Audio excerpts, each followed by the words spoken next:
On the behalf of Governor Inslee of the state of Washington, it is with honor I make this proclamation.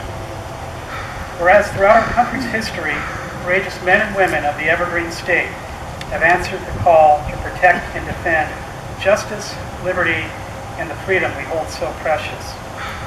And whereas, rising above the call of duty at the risk of grave injury and loss of life, a celebrated few of these fearless service members distinguish themselves as heroes in the eyes of their comrades through their bravery and self-sacrifice.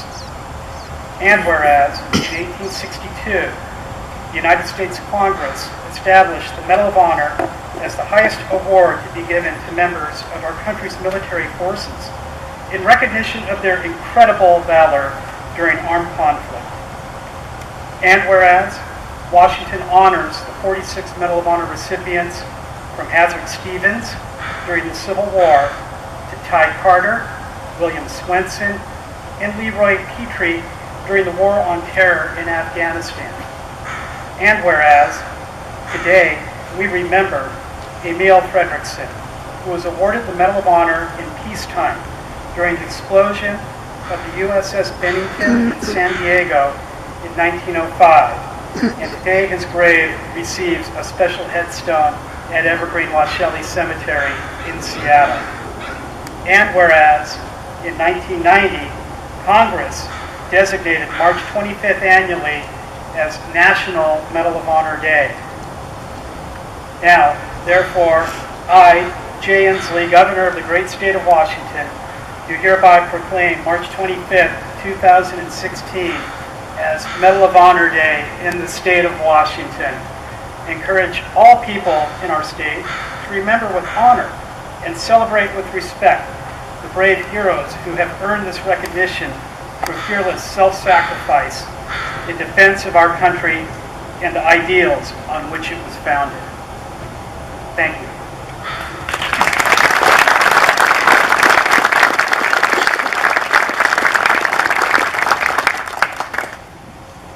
There is one more introduction I would like to make. Another Medal of Honor recipient, as was mentioned in the proclamation, was Captain Will Swenson, United States Army.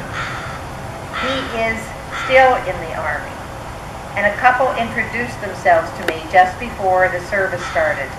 His parents, Mr. and Mrs. Swenson, are here with us in the audience. Would they please stand and be recognized?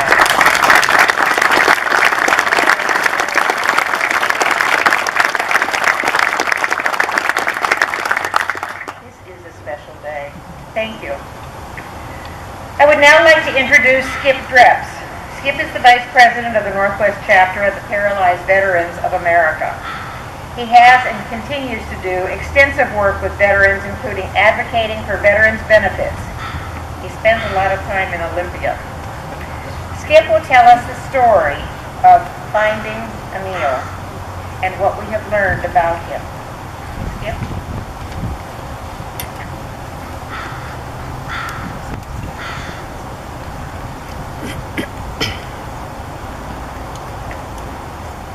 Aho, Asege, I greet the spirit within you. I have served on the Veterans Cemetery Memorial Advisory Board for more than 25 years, and we proudly recognize the 6 Medal of Honor recipients buried here. A short time ago, Evergreen Washelli Cemetery received a call from Ohio researcher Ray Johnston, who volunteers for the Medal of Honor Historical Society. He thought he might have discovered the burial place of a 1906 Medal of Honor recipient who was buried here. The possibility that there may be another one was staggering and thrilling. His name is Emil. Echo, Mike, Indigo, Lima, Fredreksen, Foxtrot, Romeo, Echo, Delta, Romeo, Echo, Kilo, Sierra, Echo, November. He died here in 1950. Marine Hospital on Beacon Hill. No next of kin. He was buried without a headstone in January. When we went to investigate, groundskeeping personnel had to dig down about 4 inches to uncover the temporary marker used to lay out his plot. There it read, E. Fredreksen, 1867 to 1950. The only clues that he had served were a cryptic notation on his internment order and a faded receipt in the archives that he was eligible for a bonus in pension. He was buried quietly, without ceremony, and rested forgotten until now.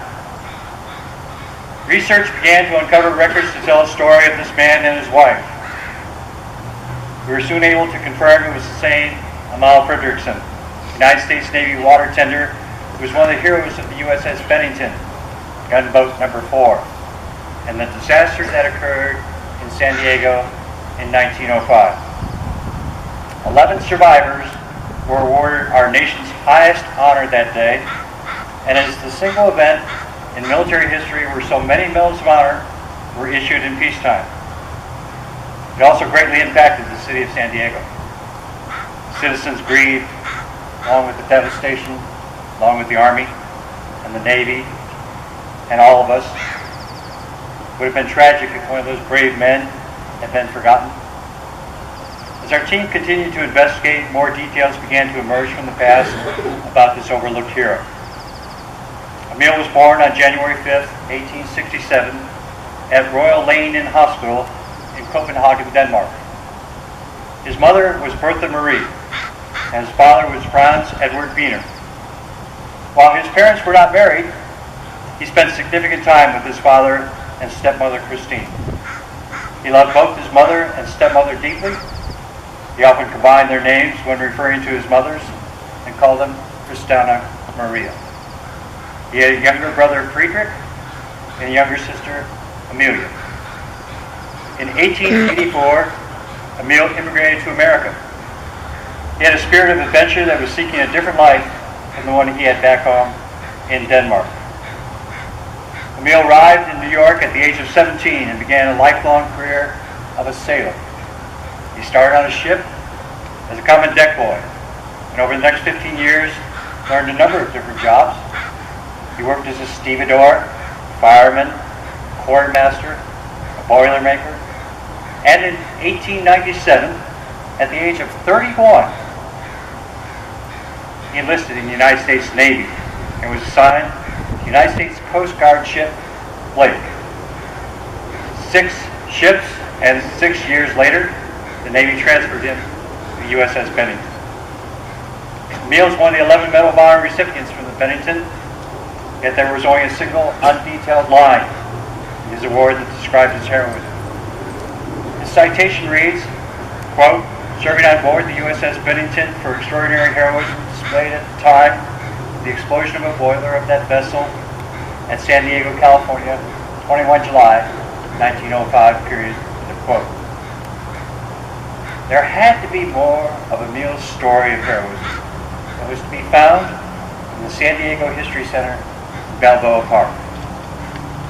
It was important for me to travel to San Diego to try and find information to remember him when the cemetery places a Medal of Honor headstone on his unmarked grave. Maybe it's because I would be buried in the Veterans Cemetery. I felt like it was a neighborly duty. Or maybe it was because the story of 11 Medal of Honor awardees in peacetime, a single incident, is worth finding the tale to keep the story alive. With the help of San Diego history archivist Jane Kennelly, and after reviewing reels of microfilm and several old volumes of Naval Archives, we were able to piece together the details of that day. It was morning on July 21st, 1905, under a lightly overcast sky. USS Bennington was preparing to set sail to escort the battleship USS Wyoming to Port Hartford, California for repairs. The crew had finished unloading a delivery of coal. Most were below decks cleaning up after preparing to get underway. I noticed by the crew on duty, a valve on one of the forward boilers was malfunctioning. At 10:38 a.m., there were 2 dull explosions that echoed across the bay. Lieutenant Gates was on duty, and he reported to the San Diego Examiner that, quote, "The explosion scarcely made an audible noise. I was knocked forward in my chair and did not know what happened." unquote. The New York Times stated that the Bennington's Captain Wentworth, who was on shore at the time of the explosion, said, quote, he saw human bodies hurled 100 feet upward, unquote. 39 men were killed instantly, and many drowned before they could be rescued. Faulty pressure valves caused the forward boiler to explode and be blown backwards when it collided with the other boilers on the hold. Immediately, a scalding cloud of steam and debris filled the forward compartment, killing all inside. Pandemonium broke loose and pervaded the decks. The New York Times reported that steam, soot, and ashes filled the ship, and even the main deck uninhabitable. Lieutenant Yates rushed out into the bastion and described, quote, steam as so dense that I could not get a breath of air, unquote. Eyewitness accounts state that, quote, some of the wounded men could hardly be recognized as human beings. So blackened were they, scalded by steam and blasted by the explosion, unquote. Sailors' screams filled the air as the steam continued to rise. The survivors in the city rushed to offer aid. Lieutenant Yates called for the uninjured to assist, yet only 12 men on board were able-bodied enough to respond. Boats were launched from the deck to transport survivors to shore, and civilians rushed to rescue the injured in the bay. An eyewitness later reported, quote, men bore their injuries with the greatest fortitude, laid out in lines on the beach. They gripped one another's hands, and they shut their teeth in agony, unquote. The city of San Diego was devastated by the event. Hundreds of men and women stepped into health care for the wounded. All events were canceled, and the Friday evening concert became a memorial service. 2 days later, the streets were lined with a silent, grieving population as the funeral procession filed past on its way to Fort Rosecrans National Cemetery. 47 men were buried that day, laid to rest at the hands of the surviving crew. Of the 179 men aboard, 66 died, and another 46 were seriously wounded. Shortly after the funeral, plans were made for a memorial to honor the dead. A 60-foot gray granite obelisk was dedicated in 1908 at Fort Rosecrans National Cemetery. It is modeled after the Bennington Monument that stands in Vermont, erected to remember the Battle of Bennington. A fitting memorial to honor the lives lost that day in San Diego. 35 white marble headstones mark Bennington, stand in its shadow. And unlike the thousands of others that are buried in that cemetery that face the harbor, these headstones face the sea. One of those is a Medal of Honor recipient who died the day after the disaster. Emil went on to serve 33 years in the U.S. Navy and Navy Reserve. When he was released from active duty in 1925, he moved to Keyport, Washington, and continued to serve in the United States Naval Reserve. He was a man who worked hard his entire life. At the age of 75, he was still working, employed by Howard S. Wright & Company, a construction company then in Bremerton. In 1944, he bought a small home in Seattle, just south of Capitol Hill. He lived the last years of his life there, dying of natural causes in 1950. I went to San Diego to find more than just a story of heroism. I went because no matter how long it takes, veterans have a sacred duty to honor their country by remembering the story of its military heroes. The cemetery has ordered and received an official Department of Veterans Affairs Medal of Honor headstone, and soon there will be another stone marker, like the other Medal of Honor recipients buried at Evergreen or Shelley, that will tell Emil's heroic story and a picture of gunboat number 4. Today we remember Emil's act of bravery above and beyond the call of duty with full military honors, and tell more than a generic line with the elegance like the poem at the base of the monument at Fort Rosecrans. By the side of the sea, the harbor bar, where the white breakers roar and run, and each generation, years come and go, will remember the Bennington. And so we do.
As already has been stated, this is a beautiful and wonderful day.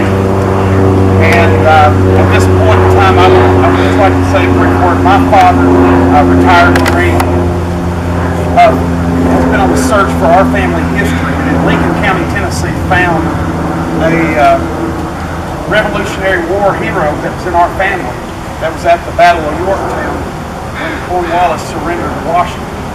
And how important it is today that each one of us know our heritage, where we come from, not only as a family, but also as countrymen.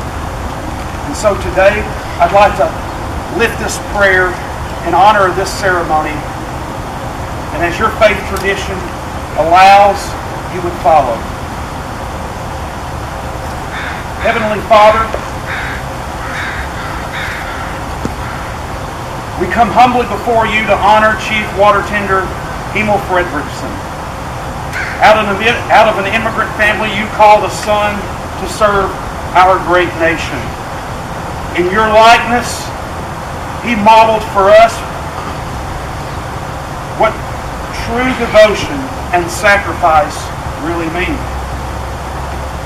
Therefore, it is here today for us to be dedicated to the great task remaining before us, that from these honored dead, we take increased devotion to that cause for which they gave, the last full measure of devotion, that we here highly resolve that these dead shall not have died in vain. As we, with deep regard, walk among these consecrated stones, I pray that you allow us to hear each of their stories and cause us to gaze upon the true cost of liberty. And may we always remember our heroes like Emil Fredreksen, proven in liberating strife, who more than their self, their country love, bestow upon us now your holy presence on these hallowed grounds at this sacred moment. We ask now your blessing upon all of our servicemen and women at home and abroad as they serve and support and defend the Constitution of the United States of America. In your holy name we pray. The flag you see today will be presented to Miss Brenda Spicer, Cemetery Office Manager, who I've been told by Scott carried the heavy load here. Of Evergreen Washali Cemetery, who will hold it in safekeeping in the event a family member comes forward, particularly as a result of the publicity surrounding today's ceremony. Wow.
Austin, up! Recess, up! Recess, up!